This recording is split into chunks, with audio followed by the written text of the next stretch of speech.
नमस्कार, मी किशोरी आणि आपलं स्वागत आहे माझ्या यूट्यूब चॅनलमध्ये. ज्यांना मेकअप अजिबातच येत नाही त्यांच्यासाठी स्टेप बाय स्टेप मेकअप कसा करायचा हे मी आज या व्हिडिओमधून सांगणार आहे. शिवाय मी मेकअपसाठी कोणते प्रोडक्ट्स वापरलेले आहेत या सर्वांची लिंक आणि या सर्वांची नावे मी या व्हिडिओमध्ये सांगणार आहे. व्हिडिओ शेवटपर्यंत नक्की बघा आणि जर आवडला तर लाईक, सबस्क्राईब आणि कमेंट करायला विसरू नका. तुम्ही हा मेकअप लग्न समारंभासाठी, पार्टीसाठी, कोणत्याही कार्यक्रमासाठी किंवा तुमच्या कॉलेजमध्ये एखादा कार्यक्रम असेल त्यासाठी अगदी आरामात करू शकता. सुरुवातीला मी संपूर्ण चेहऱ्यावर रोज वॉटर स्प्रे करून घेत आहे आणि यानंतर रोज वॉटर सुकल्यानंतर मी त्यावर सिटाफिलची मॉइश्चरायझिंग क्रीम ॲप्लाय करून घेत आहे.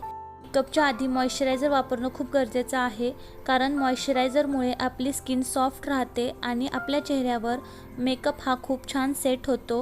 मॉइश्चरायझर ॲप्लाय करून झाल्यानंतर मी संपूर्ण चेहऱ्याला न्यूट्रोजेनाचं सनस्क्रीन लावून घेणार आहे.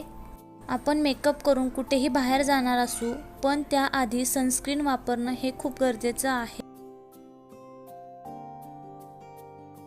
संपूर्ण चेहऱ्याला सनस्क्रीन छान लावून झालेलं आहे. आता मी येथे लॅक्मीचं प्रायमर यूज करत आहे. मेकअपच्या आधी प्रायमर वापरणं खूप महत्त्वाचं आहे, कारण प्रायमरमुळे आपले ओपन पोअर्स हे मिनिमाइज होण्यासाठी मदत होते आणि मेकअप आपल्या चेहऱ्यावर स्मूथली ॲप्लाय होतो. प्रायमर नंतर मी येथे फिटमीचं फाउंडेशन यूज करणार आहे. नेहमी लक्षात ठेवा, फाउंडेशन हे आपल्या स्किन टोनला मॅच असणारच असावं. त्यामुळे काय होईल, आपण जो मेकअप करणार आहे तो एकदम नॅचरल वाटेल. अशा प्रकारे मी डॉट्सने फाउंडेशन पूर्ण चेहऱ्याला ॲप्लाय करून घेतलेलं आहे आणि ब्युटी ब्लेंडरच्या साहाय्याने पूर्ण फाउंडेशन पूर्ण चेहऱ्याला डॅब डॅब करून पसरवून घ्यायचं आहे. मी येथे ब्युटी ब्लेंडर थोडासा ओला म्हणजे वेट करून घेतलेला आहे. ब्युटी ब्लेंडरचा वापर केल्यामुळे फाउंडेशन पूर्ण चेहऱ्याला खूप छान ब्लेंड होतं. तुम्ही व्हिडिओमध्ये बघू शकता. पूर्ण चेहऱ्याचं फाउंडेशन ब्लेंड केल्यानंतर मी आता मानेवर फाउंडेशन ब्लेंड करून घेत आहे. येथे मी आयलिड कन्सील करून घेत आहे. त्यासाठी मी प्रो कन्सीलचं कन्सिलर यूज केलेलं आहे. आपल्या चेहऱ्यावर जिथे जिथे पिगमेंटेशन आहे तिथे आपण कन्सिलर यूज करू शकतो. कन्सिलर यूज करून झाल्यानंतर मी येथे फिटमीची कॉम्पॅक्ट पावडर यूज करत आहे. फाउंडेशन सेट करण्यासाठी मी येथे कॉम्पॅक्ट पावडर यूज करत आहे. कॉम्पॅक्ट पावडर यूज करताना अशा प्रकारे टॅप टॅप करून जर तुम्ही यूज केली तर पूर्ण चेहऱ्याला कॉम्पॅक्ट पावडर एकदम छान बसते आणि मेकअप हा खूप छान दिसतो.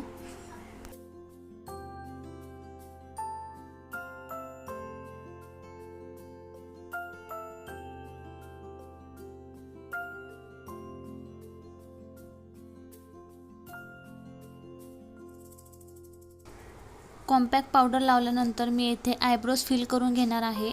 येथे मी स्विस ब्युटीची आयब्रो पावडर यूज केलेली आहे. आयब्रोज फिल करून झाल्यानंतर मी आईच्या क्रीज लाईनवर हा पिंक कलरचा आय शॅडो ॲप्लाय करून घेणार आहे. अशा प्रकारे आय शॅडो मी फिंगर टिप्सच्या साहाय्याने ॲप्लाय करत आहे. मला ब्रशपेक्षा फिंगर्सने ॲप्लाय करणं सोपं जातं. आता मी या पॅलेटमधला ग्रे कलर आयलिडवर ॲप्लाय करून घेणार आहे. माझ्या साडीचे काठ हे ग्रे कलरचे असल्यामुळे मी आयलिडवर ग्रे कलर ॲप्लाय करून घेत आहे आणि हा कलर शिमरमध्ये आहे आणि बोटांच्या साहाय्याने हा खूप छान ॲप्लाय होतो. मी येथे लॅक्मीचा आयलायनर यूज करत आहे.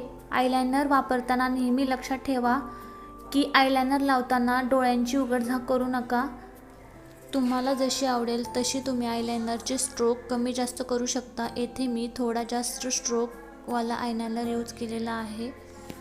दोन्ही डोळ्यांना आयलायनर ॲप्लाय करून झाल्यानंतर मी येथे मॅकचा मस्कारा यूज करणार आहे. मस्काऱ्यामुळे आपल्या लॅशेस हा खूप छान दिसतात आणि दाट असल्यासारख्या दिसतात. त्यामुळे मस्कारा नेहमी यूज करा. मस्कारा ॲप्लाय करून झाल्यानंतर मी येथे मरून कलरची माय ग्लॅमची लिक्विड लिपस्टिक यूज करत आहे. लिक्विड लिपस्टिक लावताना नेहमी लक्षात ठेवा की लिक्विडचा एकच कोट लिप्सवरती लावा. तुम्ही जर सारखी लिपस्टिक फिरवली तर लिपस्टिक ही खूप क्रॅकी दिसेल. आता मी सेम पॅलेटमधला shimmery pink colour as a blusher म्हणून यूज करणार आहे. ब्लशर यूज केल्यानंतर मी स्विस ब्युटीच्या पॅलेटमधला golden colour as a highlighter म्हणून यूज करणार आहे. आपल्या फेसचे जे जे हाय पॉईंट असतात तेथे हायलायटर लावायचं असतं, म्हणजेच तुमचे नाक, गाल वटी आणि आयब्रोजच्या खाली या ठिकाणी हायलायटर यूज करायचं असतं, त्यामुळे तुमचा फेस हा खूप ग्लोईंग दिसतो